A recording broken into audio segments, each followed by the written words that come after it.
Hello everyone, welcome back to the channel.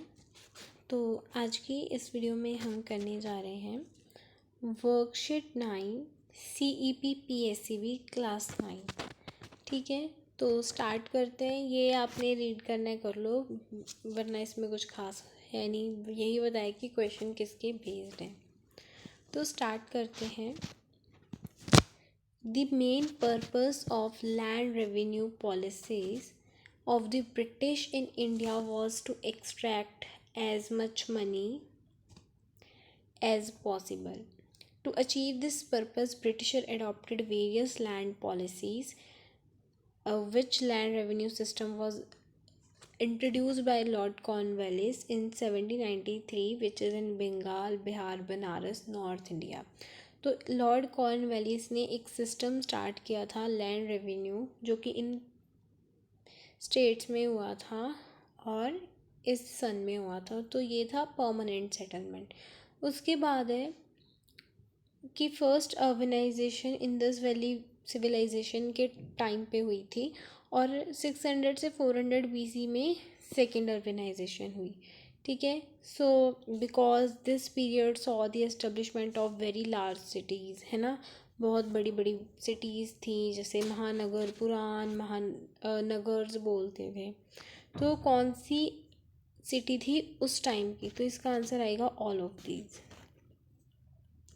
इस picture में देखना है, ये बच्चे 4 मीनार है, 1 2 3 4 पिलर्स है ना, तो बस याद रखो 4 मीनार। तो यहाँ पे सुप्रीम कोर्ट एस्टेब्लिश हुई थी under the regulation act of 1773। तो ये हुई थी कलकत्ता में। अब कौन सी रिवर है ये है हमारी Narmada. Then which statement is true? अगर हम ऊपर जाते हैं टेम्परेचर हाई होता है? नहीं, टेम्परेचर होता है डिक्रीज। ये स्टेटमेंट गलत है। जो टेम्परेचर है प्लेस का वो डिपेंड करता है कि सन की हीट कितनी है। अगर तो हीट ज़्यादा है तो क्या होगा? टेम्परेचर ज़्यादा होगा। अगर हीट कम है तो हीट मतलब टेम्परेचर क्या होगा? कम होगा। तो सेकेंड स्टेटमेंट हमारी ट्रू है। ठीक है, फर्स्ट फॉल्स है। तो फोर्थ ऑप्शन बच्चे क्या है इसकी? राइट। उसके बाद क्वेश्चन नंबर 7 देखो ओशन का पानी हम डायरेक्टली नहीं पी सकते। क्यों नहीं पी सकते? क्योंकि गैसेस डिसॉल्व होती हैं, शुगर होती है, इम्प्योरिटीज़ होती है, टर्बिड होता है। तो इसका राइट आंसर है कि इसके बीच बहुत सारी इम्प्योरिटीज़ होती हैं और मेराइन वाटर होता है, सॉल्टी वाटर होता है। उसके बाद है इस मैप को देखो, कौन सी वेजिटेशन है जो शेडेड किया ही है? तो ये है आपकी माउंटेनियस, क्योंकि एलोविलियल जो है एलोविलिया, जिसको पंजाबी में पता नहीं क्या बोलते हैं, है ना, जलोढ़ मिट्टी शायद, है ना। तो ये मिलती है आपकी नदर्न इंडिया में। नदर्न इंडिया में पंजाब भी आता है, तो ये तो पंजाब में है ही नहीं, इस तरह से होती है ना, ये तो होगी नहीं। ब्लैक सॉयल भी नहीं होगी क्योंकि वो गुजरात के एरिया की साइड की तरफ मिलती है। रेड सॉयल नीचे नीचे मिलती है। तो बची क्या? माउंटेनियस, वो भी जहाँ पे पहाड़ है वहीं पे है ना, ये पहाड़ी एरिया। तो माउंटेनियस सॉयल। एंड देन उसके बाद है इस क्वेश्चन में बेसिकली ये है कि वो महाराष्ट्र में थे गुरदीप के फादर, तो वो कल्टीवेट करते थे कॉटन, लेकिन पंजाब में वो वीट और राइस ही कल्टीवेट करते हैं। रीज़न क्या है? डिफरेंट क्लाइमेट अलग हो सकता है, ये रिलीफ अलग हो सकती है, टाइप ऑफ सॉयल अलग हो सकती है, सभी फैक्टर्स अफेक्ट करते हैं। उसके बाद है जो एयरप्लेन्स होते हैं, एरोप्लेन्स, वो स्ट्रेटोस्फेयर लेयर में ही क्यों उड़ाए जाते हैं? ऑक्सीजन लेवल होता है highest in this layer. Sky remain clear, sky clear होता है, कोई क्लाउड नहीं होता। कोल्डेस्ट लेयर है क्लोजेट टू स्पेस। तो इसका सही आंसर है कि जो स्काई है वो एकदम क्लियर होता है, टेम्परेचर कांस्टेंट होता है और एब्सेंस होती है, क्लाउड्स नहीं होते। फिर विच statement is true? Resources are gift of nature to man. It's true. We should not waste resources. It is also true. तो क्या हो जाएगा? Both and B and A are correct, दोनों ही क्या है? सही है। उसके बाद मैप को देखो और बताओ कि आयरन और स्टील को बनाने में एक मिनरल है वो यूज़ होता है और एरिया भी आपको बताया हुआ है, तो ये इसका आंसर है मैंगनीज। पैराग्राफ रीड करना है तो मैं आपको हाईलाइट कर देती हूँ वो वाले answers. Which region of India is called the granary of India due to its wheat production.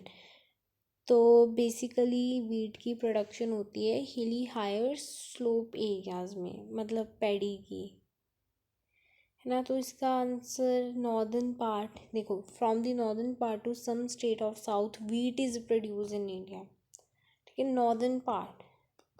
उसके बाद है which is consider the best season for the wheat cultivation. Wheat के कल्टीवेशन के लिए कौन सा बेस्ट सीज़न है, तो यहाँ पे डायरेक्टली नहीं दिया आपको, नवंबर टू दिसंबर दे रखा है।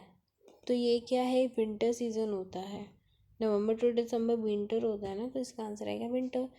कौन से रीजन में ग्रीन रेवोल्यूशन टेक प्लेस हुई थी, तो ये तो आपने साइंस में भी पढ़ा है, इकोनॉमिक्स का जो आपका फर्स्ट चैप्टर है उसमें भी है, तो पैराग्राफ में भी बच्चे चेक कर लो।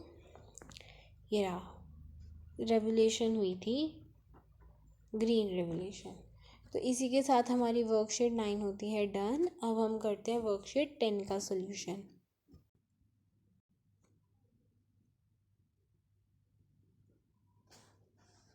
वर्कशीट 10 है 9th क्लास की, तो स्टार्ट करते हैं।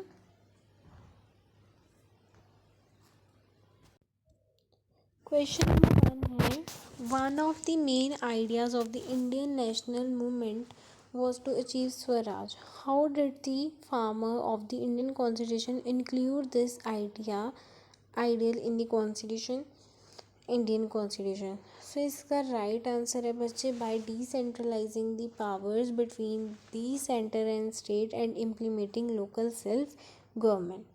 उसके बाद है, कह रहे हैं कि जो हमारा प्रेम्बल है इंडिया के कॉन्स्टिट्यूशन के सबसे आगे में है, जिसमें बेसिक प्रिंसिपल्स बता रखे हैं, तो इनमें से कौन सा वो जो चीज़ है इंक्लूडेड है प्रेम्बल में, तो इसका आंसर है liberty, equality and fraternity. Question number 3 में है कि टीचर टीच कर रही हैं क्लासरूम में कि हमने बहुत सारे कंट्रीज से प्रिंसिपल लिए हैं कॉन्स्टिट्यूशन को बनाने के लिए, तो डायरेक्टिव प्रिंसिपल स्टेट पॉलिसी कहाँ से ली गई है, मतलब कौन सी कंट्री से लिए, तो इसका आएगा ये। 4th क्वेश्चन में कॉन्स्टिट्यूशन का पूछा हुआ है कि कितने टाइम में बना, ये तो नॉर्मल सी बातें पता होना चाहिए, फर्स्ट ऑप्शन। फिर उसके बाद है 5th में आपने एनालाइज करना है कि बताओ इस फिगर में बेसिकली चीज़ क्या बताई हुई इस वाली फिगर में, तो लिंग्विज्म नहीं, ये क्या होता है, डिस्क्रिमिनेशन होता है, that is based on language. Regional fanaticism no, casteism भी नहीं है, ये बता रहे हैं भाई नेशनल यूनिटी एंड इंटीग्रिटी, ठीक है। उसके बाद है असम में 1852 में टी गार्डन को इस्टेब्लिश किया था, ये आपको मैप में भी फिगर दी हुई है, तो इसका आंसर आएगा असम में शुरू किया गया था। इस फिगर को देखो दिल्ली में है, तो ये क्या है, रेड फोर्ट तो ऐसा है ही नहीं, है ना, जामा मस्जिद भी इस तरह से नहीं है, कुतुब मीनार भी नहीं, बचा गया पार्लियामेंट्री हाउस है ये, विच इज़ इन दिल्ली। फिर बताना है कि कौन सी स्टेटमेंट सही है, तो क्वेश्चन नंबर 8 देखो, कमर्शलाइजेशन के कारण फार्मर्स ने क्रॉप्स ग्रो करनी शुरू कर दी, कौन सी, ये बीट वगैरह होगी। फिर है revolt broken Bihar Champanagar against Indigo cultivation, इसको दोनों ही स्टेटमेंट्स क्या है करेक्ट है।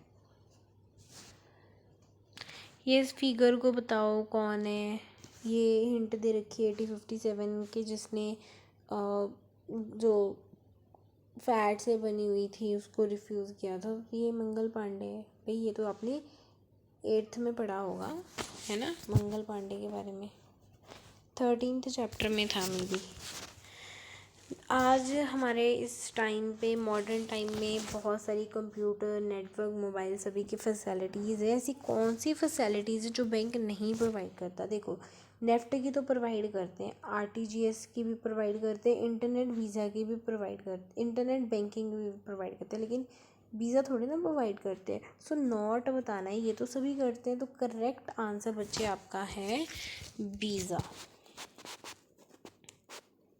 करेक्ट आंसर, कंफ्यूज ना हो जाओ, मैंने यहाँ पे भी टिक लगा दी है ना, तो करेक्ट आंसर है ये। तो उसके बाद 11th है कि क्या काम है आरबीआई का? तो इसमें आएगा ऑल ऑफ दीज, मैनेजमेंट करना करेंसी नोट्स को, banker of bank, custody of international monetary reserve in the country. तो सभी फंक्शंस परफॉर्म करते हैं। How do taxes contribute the economic stability of India? तो बेसिकली क्वेश्चन नंबर 12 का भी all of these आएगा। They are a source of government revenue. This money is used for development of country. Government can start new welfare scheme with the money. तो ये सभी options क्या है? Right है बच्चे। उसके बाद इनमें से बताना है कि गुजरात में एक नेशनल पार्क है जहाँ पे बहुत सारे लायंस एंड लिपर्ड्स रहते हैं। तो ये आपकी है गिर नेशनल पार्क। ये सेम क्वेश्चन है जो हमने वर्कशीट 9 में भी किया, इसका भी यही आएगा, बस ऑप्शंस इन्होंने थोड़ी चेंज कर दी, ऊपर नीचे कर दी। तो mountainous vegetation and the last question है कि फॉरेस्ट को बचाना क्यों इम्पोर्टेंट है? सॉरी, तो फॉरेस्ट को बचाना क्यों इम्पोर्टेंट है? Because they fulfil man need, habitat wild life के लिए मेंटेन करते हैं, बैलेंस ऑफ एनवायरनमेंट। तो सभी क्या है? ट्रू है। सो विद दिस हमारी वर्कशीट 9 और 10 कंप्लीट होती है। Thanks for watching, like share and subscribe for more.